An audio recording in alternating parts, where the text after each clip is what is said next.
ఉగాది పచ్చడి కానీ మామిడికాయ తురిమేసేసాను, బెల్లం వేసా, కొంచెం పులుపుకి చింతపండు, ఇంకా కారంకి మిరియాల పొడి, ఇంకా ఉప్పు దొరకలేదు. సో ఓన్లీ దీంతోనే ఈరోజు మా ఉగాది పచ్చడి చేస్తాం అనమాట. సో ఉగాది పచ్చడి రెడీ అయిపోయింది. బెల్లం అంతా కరిగే లోపల నేను దేవుడి దగ్గరంతా జోగాడిస్తాను. సో ఉగాది పచ్చడి రెడీ.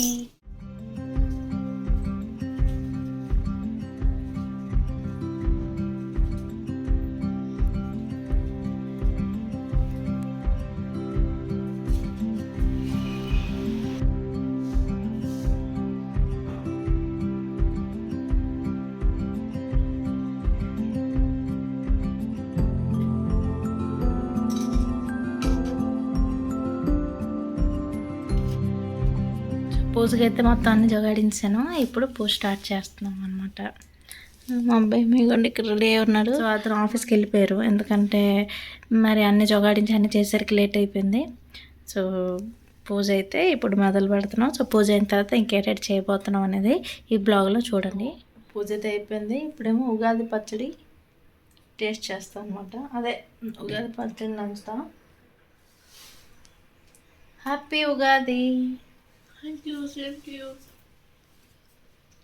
ఎలా ఉంది? Super.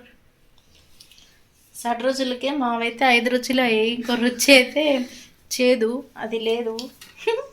చేదు అది లేదు. సో చేదు అంటే వేపు దొరకలేదు, అందుకనే వేయలేదు. So happy Ugadi to all.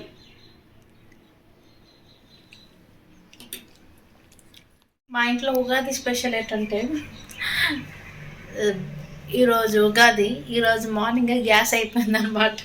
లక్కీగా ఏంటంటే నేను చట్నీ కూడా ఫ్రై చేసి పెట్టాను కాబట్టి ప్రాబ్లం లేదు. చట్నీ గ్రైండ్ చేసాను. రైస్ కుక్కర్ ఉంది కాబట్టి రైస్ కుక్కర్లో అయితే ఇలాగ కుడుము పెట్టేశాను అనమాట. ఇలాగా సో ఇప్పుడు వస్తుంది గ్యాస్, బట్ కానీ గ్యాస్ ఆఫీస్ ఓపెన్ చేయరు, అందుకనే మార్నింగ్ అయితే ఇలా అడ్జస్ట్ చేస్తాను. ఇప్పుడు గ్యాస్ వస్తే కానీ ఏ పని అవ్వదు. ఇదే ఉగాది స్పెషల్. మార్నింగ్ టీ పెడుతున్నసరికి గ్యాస్ అయిపోయింది. సో అది కుడుము అయితే ఇలా పెట్టేశాను. చట్నీ కూడా చేసాను, అంటే నైటే చట్నీ కానీ ఫ్రై చేసి పెట్టేశాను కాబట్టి మిక్సీ పట్టేశాను. పోపేయడం అవ్వదు. వంట ఏంటి చేస్తా అంటే మామిడికాయ ఉంది కదా, సో మామిడికాయ చిత్రాన్నం చేద్దాం అనుకుంటున్నాను. ఇంకా అదే పులిహోర, మామిడికాయ పులిహోర, బొబ్బట్టు చేద్దాం అనుకుంటున్నాను. ఇంకేమో షెవాయి అంటుంది, అంటే ముస్లిమ్స్ చేసుకుంటారు కదా. నేను ఎలాగో మార్కెట్కి వెళ్ళాను, ఇప్పుడు రంజాన్ సీజన్ కాబట్టి అవైతే మార్కెట్లో అమ్ముతుంటారు, అది తీసుకొచ్చాను. సో స్వీట్లో ఆ షెవాయి చేద్దాం అనుకుంటున్నాను. సో చూపిస్తుంటారు సెవాయి, ఇది లూజ్ అమ్ముతుంటారు, తీసుకున్నాను. జస్ట్ ఏంటంటే పాలు బాయిల్ చేసి దాంట్లోకి వేయాలి, చాలా బాగుంటుంది టేస్ట్. సో ఇది చేద్దాం అనుకుంటున్నాను. ఇవన్నమాట ఈరోజు స్పెషల్. సో ఫ్రెండ్స్, మా ప్రిపరేషన్ ఎంతెంత వరకు వచ్చిందో చూపిస్తాను రండి. బొబ్బట్టు కోసం అయితే ఇవ్వండి పిండి తడిపేసి పెడుతున్నాను. మైదా ఇది కొంచెం, ఇది ఒక హాఫ్ అన్ అవర్ 1 అవర్ బాగా నానితేనే బొబ్బట్లు అనేది బాగా మృదువుగా బాగా వస్తుంది. ఇంకేమో ఇటు చూపించు. ఇవ్వండి, ఇక్కడేమో పప్పు ఉడకబెట్టి పెట్టాను, అయిపోయింది ఆల్మోస్ట్. గ్యాస్ కూడా వచ్చేసింది అనమాట. పప్పు అయితే రైస్ కుక్కర్ ఉడకబెట్టేసాను. ఇక్కడ చూపించు, ఇక్కడేమో బియ్యం నానేసి ఉంచాను. ఇప్పుడు పులిహోర కోసం అన్నం పెడతాను అనమాట. సో బొబ్బట్టు పూర్ణం కోసం అయితే ఇదండి పప్పు ఉడకబెట్టేసాను. ఇది బాగా చల్లారితే దీనికి ఒకసారి మిక్సీ పట్టి తర్వాత వండలు చుడతాను.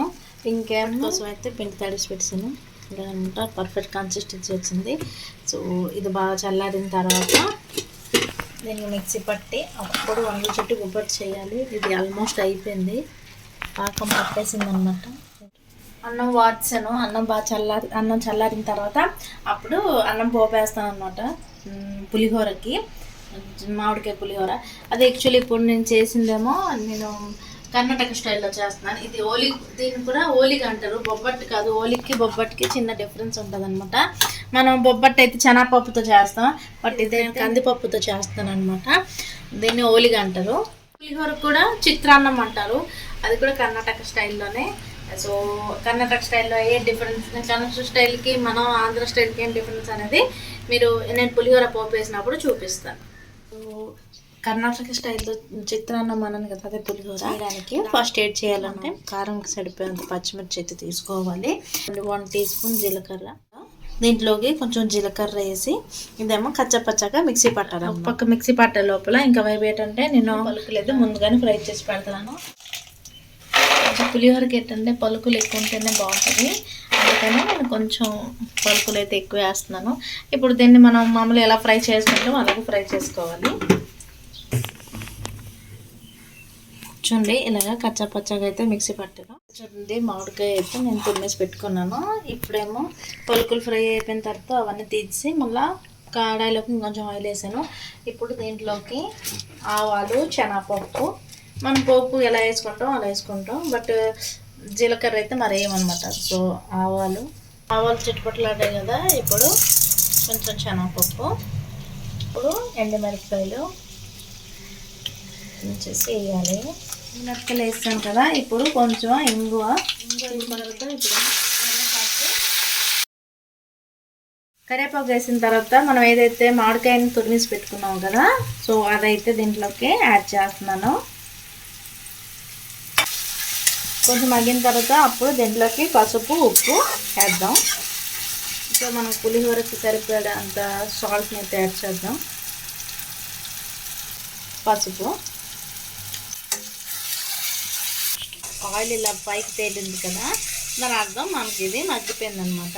ఇప్పుడు మనం ఏదైతే ఈ జీలకర్ర ఇంకా పచ్చిమిర్చి కచ్చపచ్చగా గ్రైండ్ చేసి పెట్టుకున్నాం అది దీంట్లోకి యాడ్ చేయాలి. దీన్ని ఒక 2 నిమిషాలు ఫ్రై చేద్దాం. పచ్చిమిర్చి అంతా అయితే మగ్గిపోయింది, ఎక్కువ ఫ్రై చేయకూడదు, జస్ట్ 2 మినిట్స్ ఫ్రై చేస్తాం కదా. ఇప్పుడైతే ఈ పలుకులు ఏదైతే ఫ్రై చేసి పెట్టుకున్నా అదే దీంట్లోకి వేసేస్తున్నాను. అది వేసిన తర్వాత దీంట్లోకి కొత్తిమీరని అయితే యాడ్ చేయాలి. కొత్తిమీర వేసిన తర్వాత స్టవ్ అయితే ఆఫ్ చేసి ఇవన్నీ మొత్తం బాగా కలిసేలాగా ఒకసారి కలిపి మనం దీంట్లోకి రైస్ని అయితే యాడ్ చేద్దాం. రైస్ని విడదీసి మనం ఏదైతే ఈ గుజ్జు ప్రిపేర్ చేసుకున్నాం దాంట్లోకి గ్రాడ్యువల్లీ స్లోగా యాడ్ చేయాలి. పులిహోర కలుపుకుందాం అనుకున్నాం, ఆ రైస్ని అయితే దీంట్లోకి యాడ్ చేశాను. ఇప్పుడు యాడ్ చేసిన తర్వాత ఇవన్నీ బాగా మిక్స్ చేద్దాం. మొత్తం అంత లెక్క పట్టినట్టు బాగా కలుపుదాం. మొత్తం బాగా కలిపాను. సో కర్ణాటక స్టైల్ చిత్రాన్నం అయితే రెడీ అయిపోయింది.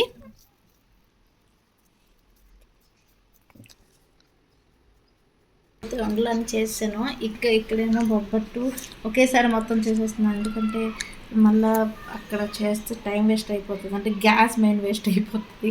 అందుకని అన్నీ ఒకేసారి ఇలా చేసి పెట్టాను అనుకోండి, తొందరగా మొత్తం వచ్చేయచ్చు. ఇదన్నమాట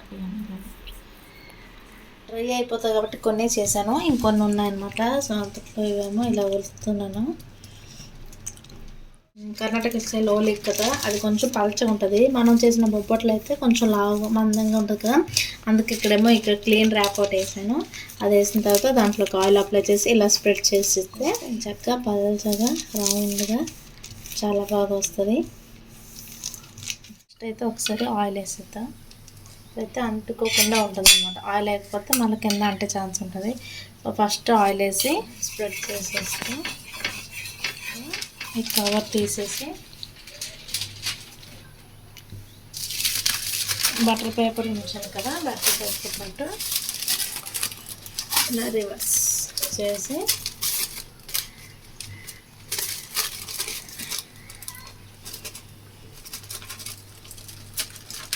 చూసారని చక్కగా వచ్చింది అలా అనమాట.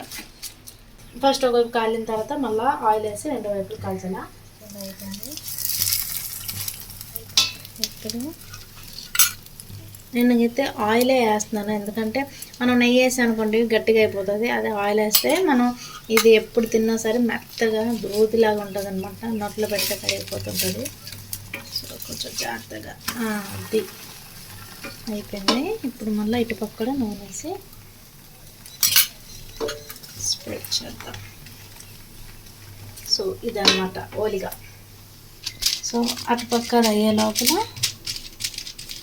ఇలాగా ఇలా అంతే స్ప్రెడ్ చేస్తే చాలా అయిపోతుంది ఇది. ఎక్స్పీరియన్స్ అన్న వాళ్ళైతే ఇంకా చాలా ఫాస్ట్గా చేస్తారు. నాకు అంత ఎక్స్పీరియన్స్ లేదు. సో మెల్లిగా చేయాలన్నమాట. నేనైతే మెల్లిగా చేస్తాను. ఇప్పుడు ఈ పక్కన ఫ్రై చేస్తాను.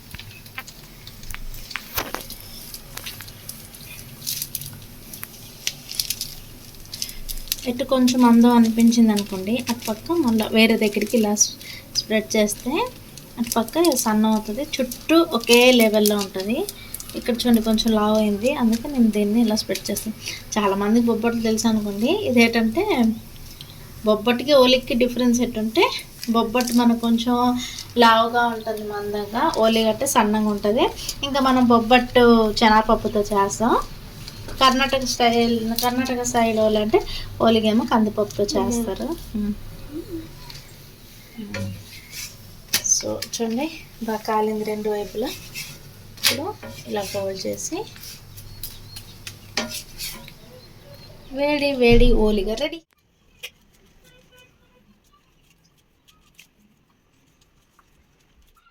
సేవ చేయబోతున్నాను. సేవ చేస్తున్నాను అనమాట. అందుకే ఇవన్నీ పాలు మరగబెట్టాను. దాంట్లోకి కొంచెం డ్రై ఫ్రూట్స్ అంటే ఎట్లేదు క్యాష్యూస్ వేసాను. ఈ మరగబెట్టి ఆపిన తర్వాత ఇప్పుడు జస్ట్ ఇది వేసి మిక్స్ చేయాలంతే. ఇలా వేస్తే చాలా అలా మెల్ట్ అయిపోతుంది. పాలు వేడి పాలకి అదే మెల్ట్ అయిపోతుంది. ఫ్రెండ్స్, మా ఇంట్లో ఉగాది స్పెషల్ వచ్చేసి సెవాయి ప్లస్ మామిడికాయ పులిహోర ప్లస్ బొప్పట్టు.